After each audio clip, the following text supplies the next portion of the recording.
Com us expressareu el dia de Sant Jordi? On tindrà la paradeta Òmnium Cultural? Mira,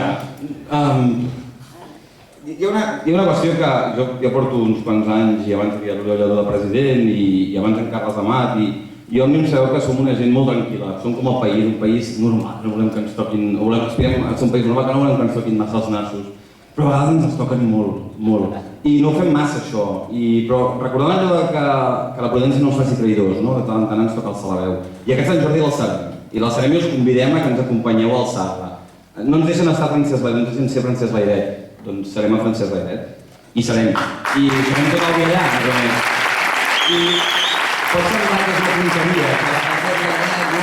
Alguns han dit, és que això és la paradeta. No, és una qüestió de principis, tenim principis. Tenim principis, a més és una fira que creiem que ha de ser cultural, en la qual estem, escolta, molt bé, que surten també comerços, però les entitats com la nostra i tantes altres entitats que portem tants anys fent feina per la ciutat i com nosaltres que ens desvivim pel Sant Jordi, també creiem que ens mereixem un tracte una mica diferent. I per tant, per Sant Jordi serem allà on hem estat sempre. Vaig fer una pregunta molt de ciutadana, I per què ho fan?